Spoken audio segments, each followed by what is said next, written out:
Eu, você e Jonas. Fugir ou obedecer? É nesse momento que nos vem o medo, orgulho e, enfim, as consequências. É no fundo do poço que nos resta a oração. E Deus nos dá segundas chances. Arrependimento. Caminhos revistos. Nas mãos do Deus de misericórdia, a nossa missão recomeça hoje.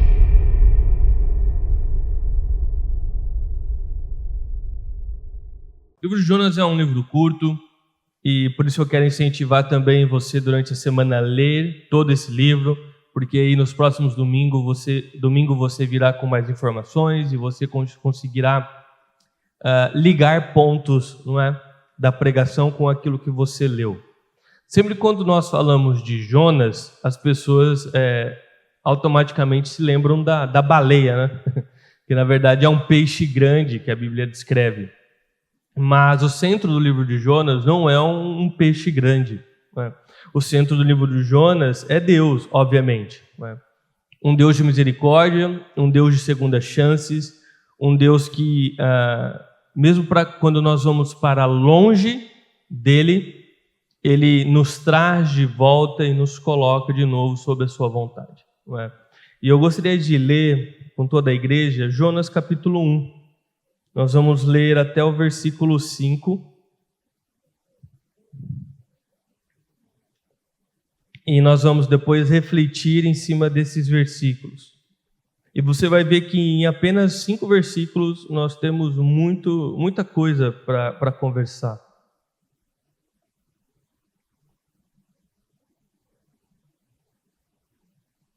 Quem não tiver com a sua Bíblia aí, pode ler junto no projetor. Vamos lá? O Senhor deu esta mensagem a Jonas, filho de Amitai: apronte-se e vá para a grande cidade de Nínive. Anuncie meu julgamento contra ela, pois vi como seu povo é perverso. Jonas se aprontou, mas foi na direção contrária, a fim de fugir do Senhor. Desceu ao porto de Jope, onde encontrou um navio que estava de partida para Tarsis. Comprou a passagem e desceu para dentro do navio, a fim de fugir do Senhor.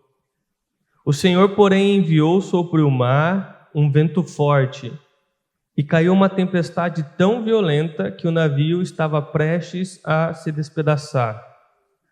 Com muito medo, os marinheiros clamavam a seus deuses e lançavam a carga ao mar para deixar o navio mais leve.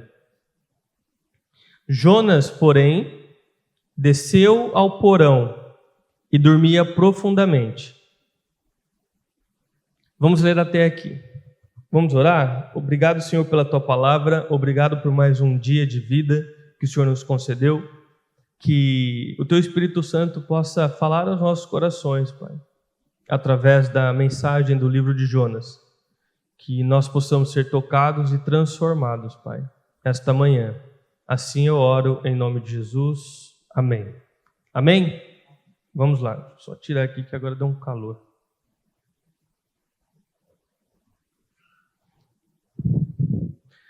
Pessoal, então o livro de Jonas, ele se inicia logo com um chamado, né? É um livro sem enrolação, ele vai logo para a ação. Qual é o chamado? É Deus chamando Jonas para uma missão. Jonas, levante-se e vá para a grande cidade de Nínive.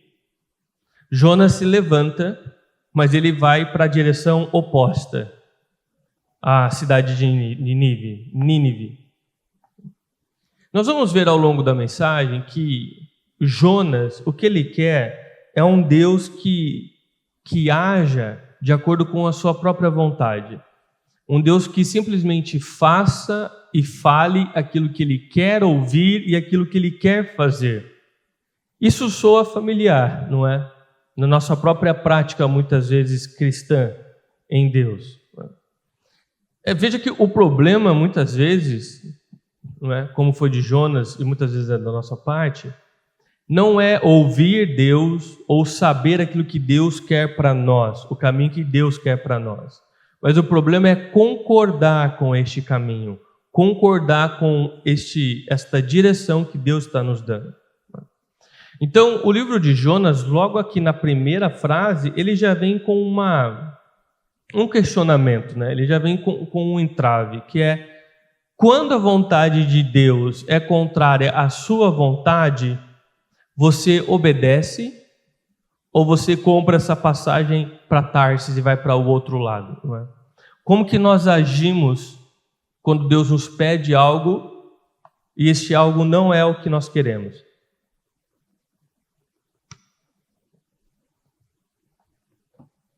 O livro de Jonas ele já começa com essa reflexão.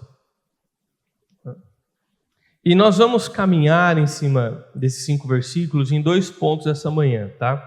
Primeiro, fugindo de Deus, e depois nós vamos falar um pouquinho sobre a tempestade do pecado. Fugindo de Deus. Bom, então o chamado foi direto. Deus foi muito claro com Jonas a respeito do que ele deveria fazer e para onde ele deveria ir. Assim como ele é claro conosco na Bíblia, não é verdade?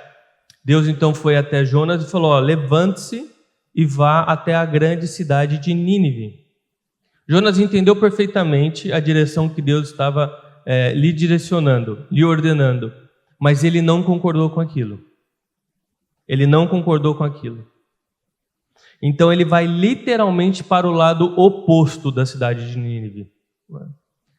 Se Nínive estava para cá, ele vai conscientemente para o lado oposto da onde Deus o havia ordenado. A partir desse momento, nós vemos uma dinâmica muito interessante no texto. O texto, ele fala conosco em diversas camadas, tá? A partir do momento que Jonas, ele decidiu fugir de Deus, ele decidiu ir para a direção contrária, o texto, ele sublinha 3 vezes o verbo descer. Não é? Então, depois você volta e você lê para você perceber.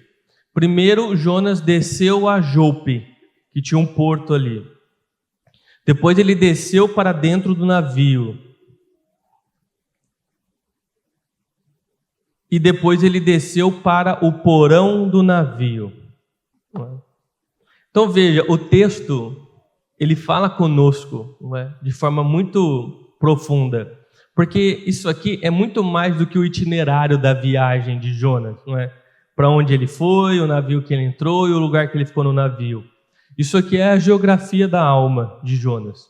Quanto mais longe de Deus ele caminhava, mais sua alma adoecia e descia. Então ele desceu a Jope, ele desceu para dentro do navio, ele desceu para aquele porão. Todas as vezes que você acreditar que os seus planos são melhores do que os planos que Deus tem para a sua vida, e você desobedecer Deus, fugindo para outra direção, a sua alma vai começar a descer. A sua alma vai começar a adoecer. E cada passo que você der na direção contrária àquilo que Deus tem para você, mais doente ficará a sua alma, mais a sua alma descerá. É isso que nós estamos vendo logo de cara aqui com Jonas, na dinâmica do texto. Agora uma pergunta que você pode estar fazendo é: por que Jonas foge? Mais à frente, no próprio texto do livro de Jonas, ele vai dar a sua própria explicação. Mas até aqui, com as informações que nós temos, o texto nos convida a fazer algumas suposições. A primeira razão pela qual Jonas foge é uma razão histórica. A cidade de Nínive ela era uma grande cidade que fazia parte do Império Assírio. E eles eram extremamente conhecidos pela sua violência e brutalidade. Então, eles matavam pessoas, não simplesmente os matando, mas os despedaçando, os cortando, colocando a cabeça em cima de um espeto e dando para a família carregar a cabeça. Eles eram extremamente cruéis, extremamente brutais, não é? E essa era a fama deles entre as nações. Eles eram um império conhecido por sua brutalidade, e eles espalhavam um grande medo por todas as nações ali.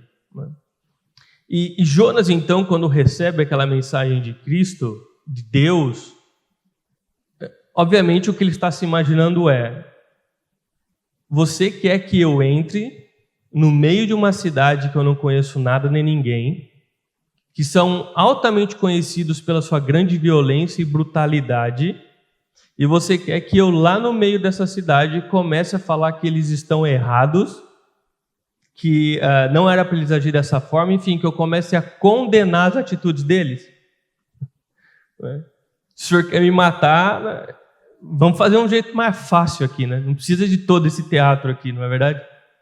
Então, o primeiro motivo pelo qual Jonas provavelmente fugiu da vontade de Deus foi medo, não é? Foi medo. Ele ficou com medo de ir no meio dessa grande cidade e pregar ali contra aqueles habitantes e ser morto, literalmente, né? De forma brutal, ser morto.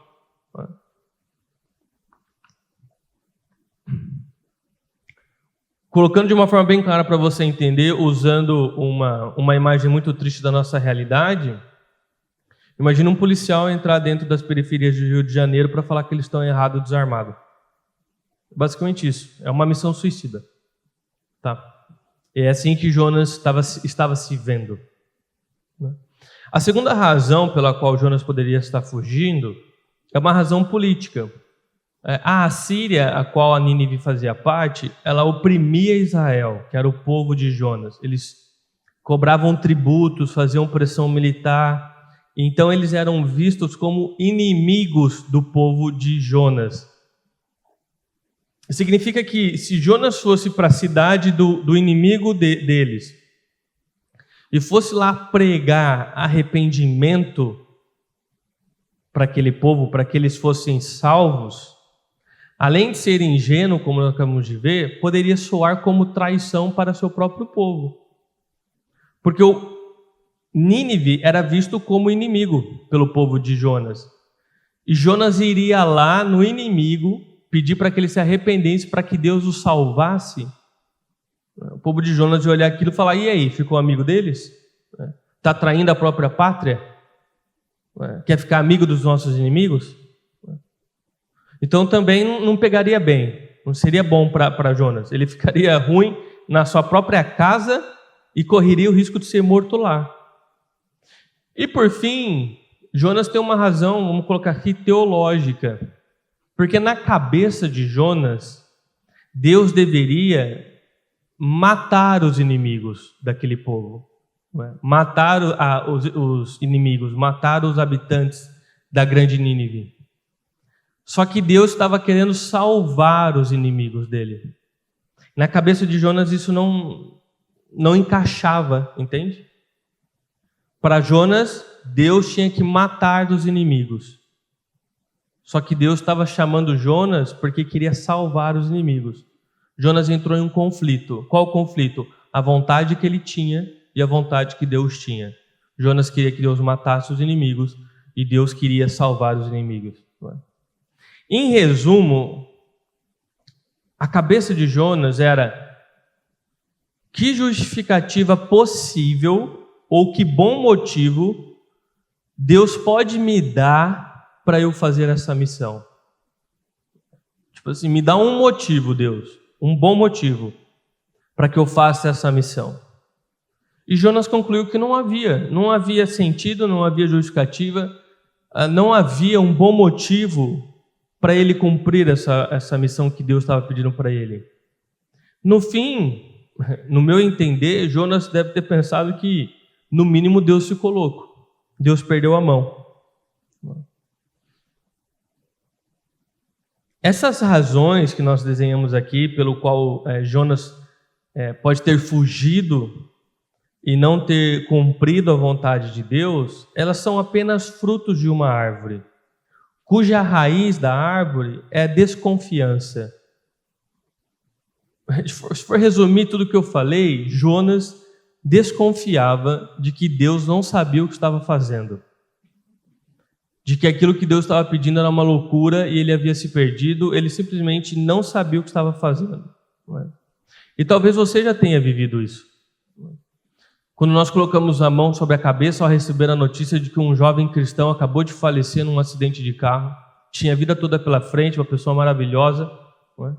Nós colocamos a mão e falamos: Deus, o Senhor não sabe o que o Senhor está fazendo, não? Tem tantos para ir, vai ele? Não é? Quando com as mãos trêmulas nós seguramos, né, o resultado do nosso exame, dando positivo para aquela doença. Enfim, situações que nós paramos e pensamos: olha, Deus não sabe o que está fazendo. Deus, ele se perdeu. Então Jonas aqui, ele está agindo basicamente como o ser humano age diante dessas situações, né? Ele acredita que sabe mais do que o próprio Deus a respeito do que é melhor a se fazer e de qual caminho é melhor para a sua própria vida, desconfiando de que Deus realmente é bom e de que realmente se importa com a vida dele.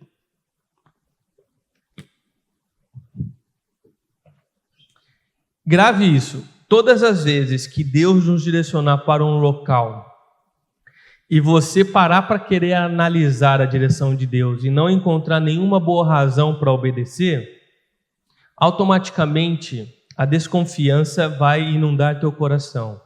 E você vai começar a se perguntar se Deus não perdeu a mão. Você vai começar a questionar. Você sabe que é uma ordem de Deus, mas você vai começar: será que é Deus mesmo? Será que eu entendi certo? Eu acho que Deus, ele não sabe o que está fazendo. Vou dar um tempo para Deus pensar de novo, ele refazer as ideias dele e poder de novo conversar comigo, né? E nesse momento que nós queremos, que nós colocamos em questionamento, em dúvida, o direcionamento de Deus para as nossas vidas, é exatamente nesse momento que você vai comprar a passagem e vai para o lado oposto, como Jonas fez. Então Deus manda que você perdoe aqueles que te feriram. Aí você pensa: não, perdoar agora vai só me fragilizar, não vai me fazer bem. Como você não está vendo nenhum benefício imediato em seguir a ordem de Deus, você segura a mágoa, você não vai perdoar. Ou seja, você compra a passagem e vai para o lado oposto.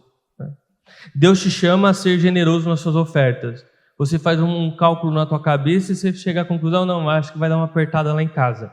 Como você desconfia de como Deus irá te sustentar e do poder dele de sustentar você, você não oferta.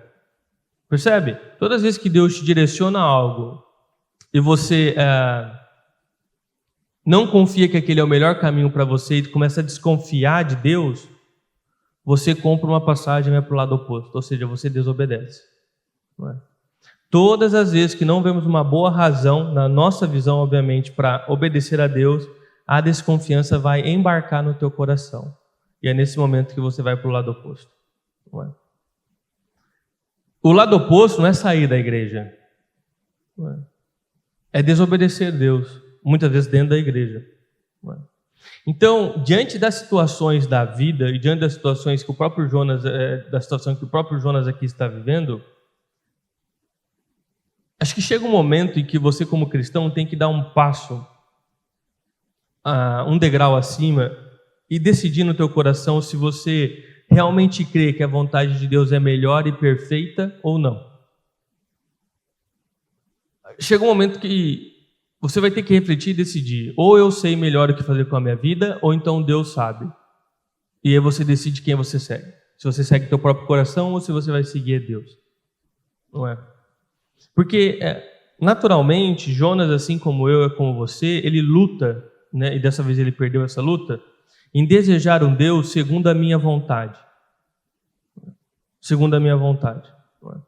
Aqui é uma cena que demonstra as nossas tentativas de querer controlar Deus, né? Nós obedecemos Deus quando nós concordamos com aquilo que Ele tem para nós, mas nós desobedecemos quando discordamos, né? Nós queremos um evangelho, um buffet. Nós vamos lá e pegamos somente aquilo que nós achamos gostoso, aquilo que nos agrada, e todo o restante nós simplesmente descartamos, nós não queremos aquilo, né? E não dá para você cortar o evangelho em partes e seguir somente aquilo que você quer. Porque no final, você nunca está seguindo o evangelho, você está seguindo uma versão do evangelho que você mesmo criou. O evangelho, ele é um e ele é completo. Se você corta ele e pega somente o que você quer, deixa de ser o evangelho e se torna a sua versão. Deus não tem compromisso com outras versões. Percebe? Muitas vezes, então, nós queremos esse Deus que ele coincida com os nossos planos, com o meu grupo, com o meu ritmo. Um Deus que coincida com o meu senso de justiça. E quando Deus não coincide com os meus planos, com os meus desejos, eu vou para o lado oposto. Eu quero um Deus que me explique primeiro para eu obedecer depois. E todas as vezes que isso não acontecer, e todas as vezes que ele não atender a minha vontade, eu fujo, eu desobedeço. Então você percebe que quem cai nesse erro, e todos nós estamos passíveis de cair nesse erro, no final das contas, não é alguém que está querendo buscar Deus por crer que Deus tem o melhor para nós, mas é alguém que está querendo usar Deus para realizar os seus sonhos e vontades. Certo? Mas voltando a Jonas, Deus iria apenas desistir e assistir Jonas fugindo sem fazer nada? E aí nós vamos para o segundo ponto, que é a tempestade do pecado. O texto diz assim: o Senhor, porém, enviou sobre o mar um vento forte, e caiu uma tempestade tão violenta que o navio estava prestes a se despedaçar. Aí azedou para o Jonas, né? Ele quis fugir de Deus, ele pegou o navio para o outro lado, só que no meio da viagem houve uma tempestade muito forte ao ponto do navio quase se despedaçar. E quem enviou essa tempestade foi o próprio Deus. Deus não ficou apenas assistindo, Deus agiu. Aqui tem duas realidades, nesse pequeno trecho aqui. Uma dura e outra que é reconfortante. Tá? Vamos começar pela dura, né? Pela verdade difícil. Tempestades sempre vão acompanhar a sua desobediência. A Bíblia nos ensina que todo o ato de desobediência a Deus, ou seja, de pecado, vai carregar consigo uma tempestade. Andam juntos, não tem como não acontecer. Tá? Pense comigo, acompanhe o que eu vou dizer para você. Nós somos criados por Deus para um propósito. Tudo aquilo que é criado para um propósito. Não é? Qual é basicamente o propósito? Conhecer, amar e servir a Deus. Esse é o propósito que nós temos na vida. Conhecer, amar e servir a Deus. Não é? Quando eu vivo na contramão desse propósito, vai haver consequências. Exemplo. Você pode até usar uma chave de fenda para martelar um prego. Até funciona por um tempo. Mas você vai entortar a chave e pode até quebrá-la. Por quê? Simples. A chave de fenda ela foi criada para um propósito. E você está usando ela para outro. Não é? Então a própria estrutura da vida, a forma como a vida funciona, não é? Vai causar deformação, vai causar problema. Todas as vezes que você usa alguma coisa fora do propósito para o qual aquilo foi criado, vai ter problema. Não tem como. Tá? É isso que o pecado faz. Todas as vezes que você quiser viver a tua vida fora do propósito para o qual você foi criado, pode até funcionar por um tempo, mas ao longo desse tempo você vai ser deformado. Ou seja, haverá sofrimento e você vai enfrentar tempestades. É batata. Batata. Tá? Você foi criado para conhecer, amar e servir a Deus. Todas as vezes que você estiver direcionando a sua vida no sentido contrário dessa verdade, você vai enfrentar a tempestade. Você vai ser a chave de fenda querendo martelar um prego. Vai funcionar? Você até pode martelar aquele prego. O serviço não vai ficar bom, a chave vai ficar deformada, pode até se quebrar e no final não serviu para nada. Entenda que essa é uma certeza, não é um pode.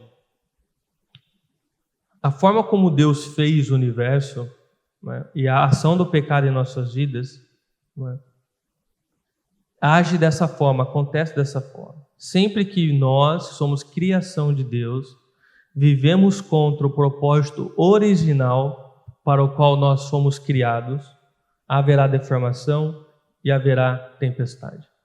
É isso que Jonas está vivendo aqui, nesse verso. Ele está vivendo uma consequência direta de escolher não viver o seu propósito. O próprio Deus enviou uma tempestade até ele.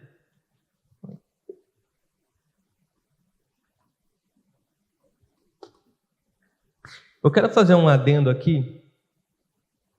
É necessário esclarecer para vocês que nem toda tempestade que nós enfrentamos na vida é por conta de algum pecado que você cometeu, né? Porque são todas as vezes que você estiver enfrentando algo na vida, você vai ficar procurando onde que eu errei, né? Qual pecado eu estou cometendo, né? Existem tempestades que são apenas consequências de viver no mundo deturpado pelo pecado. O próprio mundo é mau, o pecado deformou este mundo e a vida por si só, então, ela gera tempestades.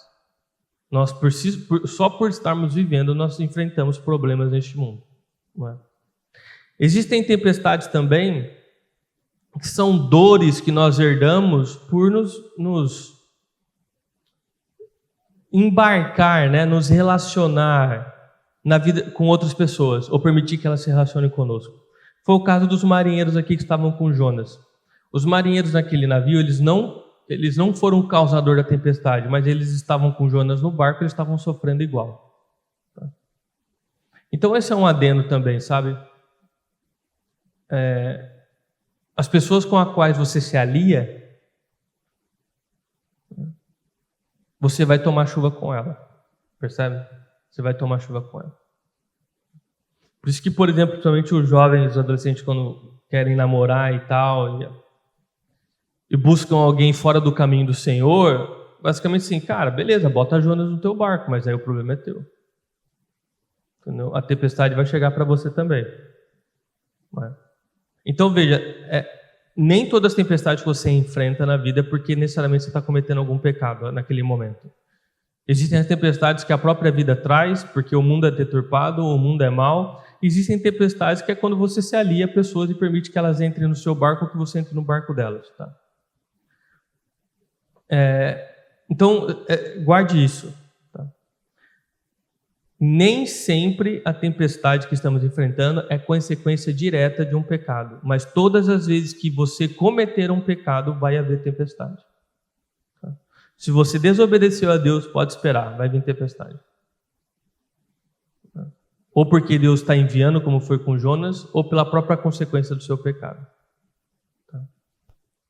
Essa é a dura verdade. Esse é eu falei, a primeira reflexão, a dura, a difícil. Não é? Todo pecado acompanha uma tempestade. Então, você desobedece a Deus,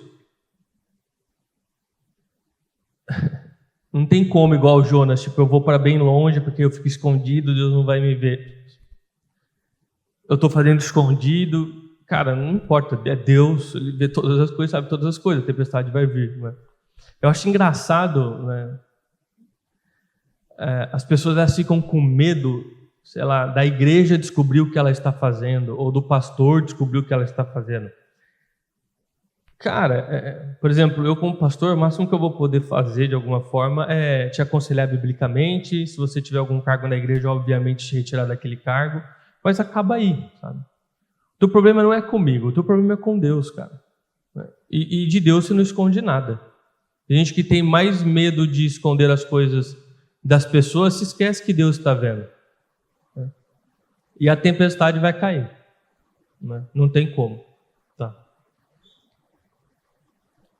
A segunda reflexão nesse pequeno trecho ali, que é o Senhor, porém, enviou sobre o mar um vento forte e caiu uma tempestade tão violenta que estava prestes a despedaçar o navio, é que Deus trabalha em tempestades.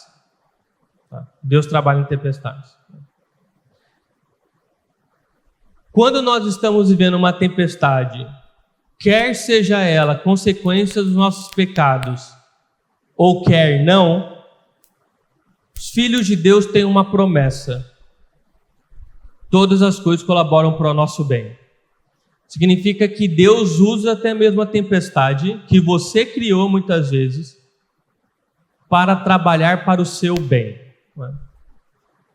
E aqui nós começamos a ver... Pode fechar as portas, por favor? Às vezes dá uma melhorada, né? Porque o barulho da chuva é forte. Aqui você começa a ver uma faceta de Deus que vai acompanhar o livro de Jonas do início ao final, que é a misericórdia de Deus, tá? Operando em nossas vidas, assim como está operando na vida de Jonas neste momento.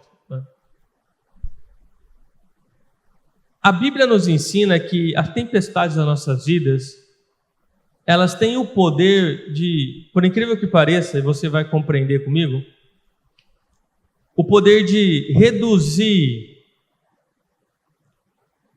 o domínio do pecado dos nossos corações. Muitas vezes, somente através de tempestades na vida, nós nos atentamos para situações que de outra forma você jamais iria se atentar.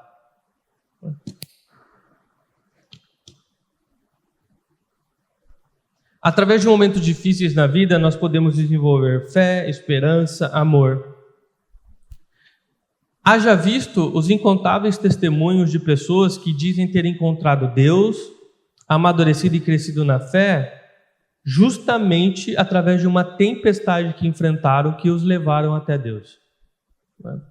E com certeza, muitos de vocês aqui têm testemunho de terem enfrentado tempestades e sair dessa tempestade mais forte.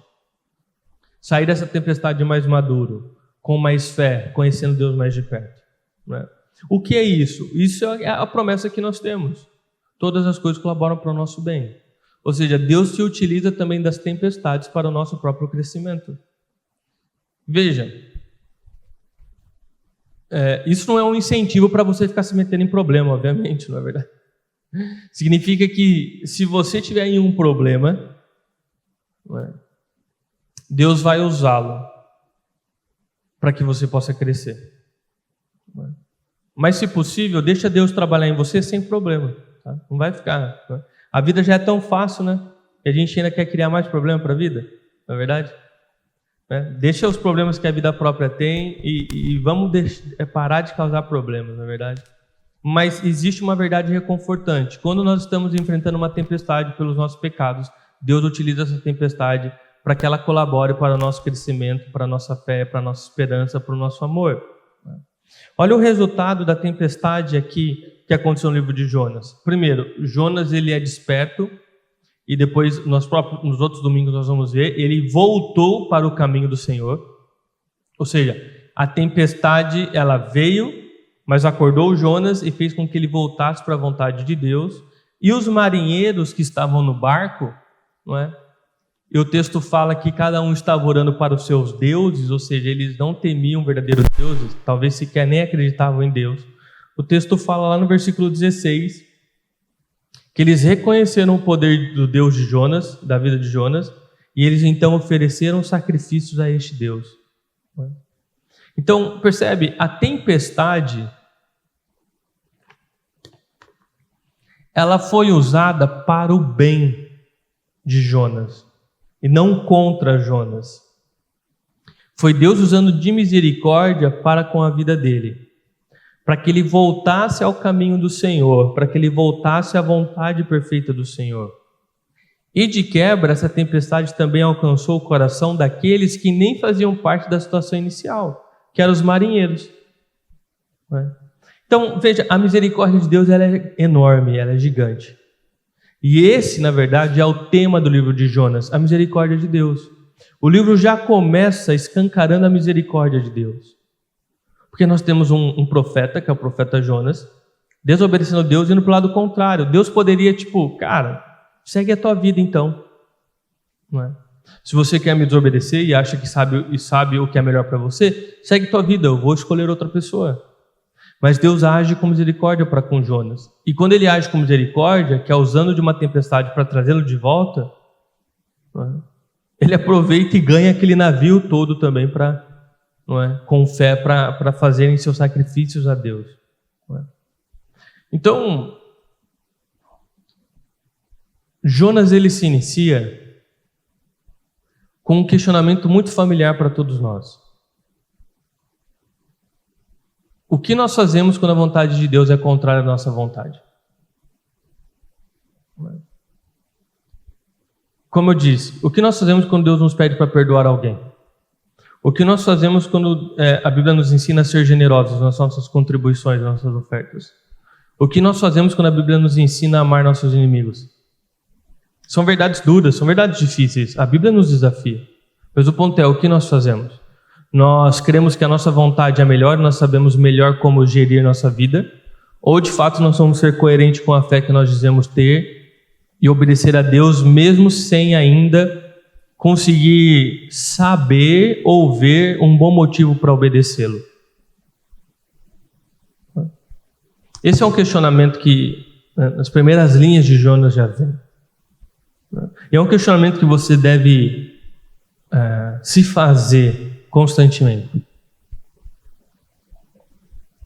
E antes de eu finalizar a mensagem de Jonas, tem um detalhe aqui que eu não quero que ele passe desapercebido. Não é? Que é: Jonas, porém, desceu ao porão e dormia profundamente. No convés do navio, e aqui os historiadores falam que era um navio que tinha por volta de 100 pessoas embarcadas. Então, era um navio grande, tá? 100 pessoas embarcadas. No convés desse navio, tinha gritaria e correria, né? A chuva era tão forte que o navio estava quase se despedaçando, né? Na minha cabeça vem as cenas daquele programa que tinha no Discovery, que era Pesca Mortal. Já assistiu Pesca Mortal? Quem já assistiu Pesca Mortal? Então vocês sabem o que eu estou falando, né? Na minha cabeça vem aquela cena daquele tipo de oceano, né? Navio virando para todo lado e tal, né? Uma cena desesperadora, né? Então lá no convés do navio havia gritaria e correria. No porão, sono pesado. Jonas estava dormindo profundamente, né? Naquela época não existiam os remédios que nós tomamos hoje, né? Senão, com certeza eu falaria que ele tomou alguma coisa aqui para conseguir dormir. Não é verdade? Aqui é um contraste, claro, que o próprio texto faz, né? O contraste entre a gritaria e o silêncio. E o que o texto está mostrando para nós? A desobediência a Deus, ela anestesia a nossa alma. E quanto mais longe nós vamos de Deus, mais anestesiada a nossa alma fica. Menos nós conseguimos ser incomodados pelo Espírito Santo a respeito do nosso próprio pecado. Então, quando nós estamos ali com Deus, próximo de Deus, quando nós cometemos algum pecado, é instantâneo. O próprio Espírito Santo toca o teu coração e você se incomoda com aquilo. Você sabe que você está errado. Se você for obstinado em continuar no seu erro, ou seja, você vai continuar descendo, né, sua alma vai continuar descendo, você vai ficando cada vez mais anestesiado. Até que chega um momento que você está cometendo os pecados e aquilo não te incomoda de forma nenhuma, não é? Você desceu os seus motivos, desceu nos seus afetos, enfim, desceu na sua fé. Você foi descendo até você conseguir dormir no meio de uma tempestade que está prestes a destruir o teu navio. Você já viu aquela pessoa que ela se envolveu tanto no pecado que a vida dela está por um fio e ela não consegue enxergar aquilo? Você olha para a pessoa, às vezes é algum amigo, às vezes é um filho, às vezes é um pai. Você fala: cara, tua vida, você perdeu. Você vai morrer, não tem para onde você ir. Mas para a pessoa não. Para a pessoa não. A pessoa continua vivendo em adultério como se tudo estivesse ok, continua vivendo um namoro totalmente fora dos padrões de Cristo como se tudo estivesse ok, continua vivendo uma vida de amargura, falta de perdão, enfim. É uma pessoa que ela está anestesiada. Ela foi obstinada em continuar perseguindo o pecado, ou o pecado perseguindo ela, né? Na verdade é um casamento ali. Até o momento em que ela consegue dormir no meio de uma grande tempestade, o navio, ou seja, a vida dela está prestes a despedaçar e ela simplesmente está lá, apagada, né? Ela não consegue perceber que ela está prestes a perder tudo. Então, repara de novo aqui, na misericórdia de Deus. A tempestade chega e antes do navio partir, se nós continuarmos lendo mais uma, duas linhas, você vai ver que Deus criou um cenário para acordar Jonas. Deus enviou alguém lá e Jonas foi acordado. Jonas foi acordado. Então, de novo, essa tempestade não é Deus contra Jonas. É Deus contra a fuga de Jonas.